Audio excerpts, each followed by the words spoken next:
Hello guys, welcome to channel.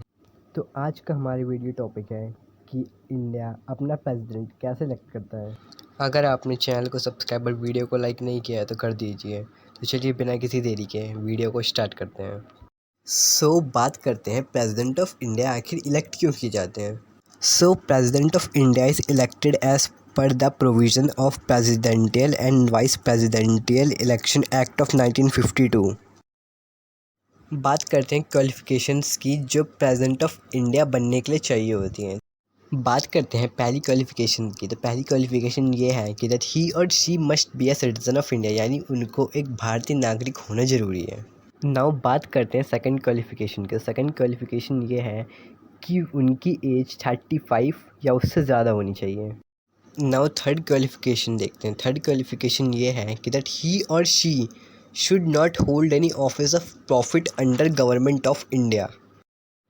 तो चलिए बढ़ते हैं फोर्थ क्वालिफ़िकेशन की तरफ। फोर्थ क्वालिफ़िकेशन ये है कि दैट ही और she must be qualified for election as a member of Lok Sabha.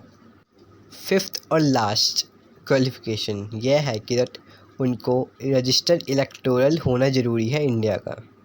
तो चलिए जिस प्रोसेस से प्रेसिडेंट ऑफ इंडिया इलेक्ट किए जाते हैं उस प्रोसेस को समझते हैं।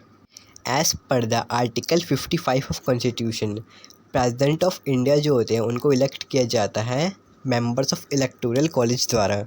आखिर ये इलेक्टोरल कॉलेज होता क्या है, तो चलिए जानते हैं। Electoral college actually elected members of state legislative assembly and lower and upper houses of parliaments के जो एमपीस होते हैं उनका ग्रुप होता है। बात करते हैं नंबर ऑफ इलेक्टोरल्स की। For elected member of legislative assembly यानी एमएलएस, उनके लिए टोटल इलेक्टोरल्स होते हैं 4033। And for elected members of parliament उनके लिए टोटल इलेक्टोरल्स होते हैं 776, जिसमें से राज्यसभा के 233 इलेक्टोरल्स एंड लोकसभा के 543 इलेक्टोरल्स होते हैं। जो हमारे टोटल इलेक्टोरल बनते हैं वो होते हैं 4033 प्लस 776 यानी 4809। For this term since consensus seems difficult to stabilise, जो पूल होगा वो टेक प्लेस करेगा जुलाई 18 को। The poll is set to take place on July 18 followed by counting of votes on July 21। Now let me clarify you that number of electoral का मतलब ये नहीं है कि टोटल नंबर ऑफ वोट्स हैं, क्योंकि ईच इलेक्टोरल वोट की एक लार्ज वैल्यू होती है।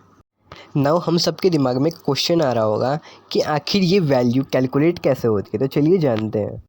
पहले नंबर पर बात करते हैं electoral formula for MLAs. For state assemblies, MLA के वोट उनकी रिस्पेक्टिव असेंबलीज़ की पॉपुलेशन और उनकी स्ट्रेंथ के बेसिस पे कैलकुलेट किए जाते हैं। And for uniformity purpose, population और स्ट्रेंथ उनकी रिस्पेक्टिव असेंबलीज़ की देखने के लिए 1971 के सेंसस का पॉपुलेशन डाटा कंसीडर किया जाता है। और हाँ, जो स्ट्रेंथ होती है असेंबली के वो कुछ और नहीं बल्कि एक स्टेट से total number of elected MLA हैं वो होते हैं। Now let's talk how we calculate value of vote for MLA. So इसका डायरेक्ट फार्मूला ये होता है कि जो हमारी टोटल पॉपुलेशन ऑफ स्टेट है एज़ पर सेंसस ऑफ 1971, उसको हम total number of MLAs into 1000 से डिवाइड कर देंगे। Let us understand this by an example. Andhra Pradesh का एग्जांपल लेते हैं। आंध्र प्रदेश की पॉपुलेशन 278,586 है और वहाँ के टोटल एमएलए 175 है। सर वोट वैल्यू निकालते हैं। वोट वैल्यू का फॉर्मूला क्या होता है हमारा, total population upon MLA into 1000, ठीक है। तो चलिए देखते हैं वहाँ की टोटल पॉपुलेशन क्या है, 278,586। जब हम इसको 175 इंटू 1000 से डिवाइड करते हैं तो ये हमारा आता है 158.86, यानी अप्रॉक्स 159, और यही हमारी वोट वैल्यू है। Now total number of votes क्या होंगे, sir total number of votes vote value into number of MLAs होंगे, यानी 159 इंटू 175, जो हमारा आता है 27,825 वोट्स।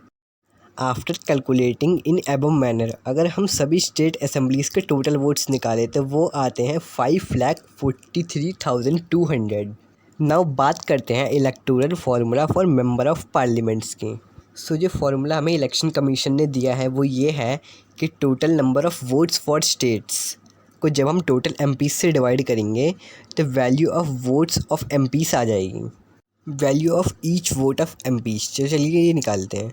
तो इसके लिए पहले हमें टोटल एमपी निकालने पड़ेंगे। टोटल एमपी हमारे पास है 776, जिनमें 543 लोकसभा के एंड 233 राज्यसभा के हैं। तो हम अब टोटल पॉपुलेशन को टोटल एमपी से डिवाइड करेंगे। अब हमारी value of each vote of MP 700 आ जाएगी। सो टोटल इलेक्टोरल वोट्स कितने होंगे? टोटल वोट्स पे member of legislative assembly plus total votes पे मेंबर ऑफ पार्लियामेंट, जब दोनों को प्लस करेंगे तो हमारे टोटल इलेक्टोरल वोट्स होंगे। हमारे लेजिस्लेटिव असेंबली के 5,43,200 वोट है और वहीं हमारी मेंबर ऑफ पार्लियामेंट के भी उतने ही वोट हैं। तो जो हमारा एग्रीगेट होगा वो होगा 10,86,400 और यही हमारी टोटल वैल्यू रहेगी इलेक्टोरल कॉलेज की। नाउ बात करते हैं आखिर एक candidate president of India elect कैसे होता है। तो एक व्यक्ति को प्रेसिडेंट ऑफ इंडिया बनने के लिए कोटा पूरा करना पड़ता है और वो कोटा ये है कि जो हमारे टोटल वैलिड वोट्स हैं, जब हम उनको 2 से डिवाइड करेंगे और उसमें 1 प्लस कर देंगे तो जो हमारा टोटल एग्रीगेट वोट आएंगे, अगर वो वोट कोई पा लेता है तो वो प्रेसिडेंट ऑफ इंडिया इलेक्ट हो जाता है। तो चलिए जानते हैं इस साल एक कैंडिडेट को प्रेसिडेंट ऑफ इंडिया बनने के लिए आखिर कितने वोट चाहिए। हमारे पास इस साल टोटल वैलिड वोट है 10,86,400। सो अगर हम इसको 2 से डिवाइड करें तो हमारा आंसर आता है 5,43,200 और अगर हम इसमें +1 करें तो हमारे पास वोट्स आएंगे 5,43,201 और अगर कोई कैंडिडेट इतने वोट्स पा लेता है तो वो इलेक्ट हो जाएगा as a president of India. तो चलिए दोस्तों, आज की वीडियो में इतना ही। वीडियो अच्छी लगे तो वीडियो को लाइक और चैनल को सब्सक्राइब ज़रूर करिएगा। तो मिलते हैं नेक्स्ट वीडियो में, तब तक के लिए टाटा बाय बाय।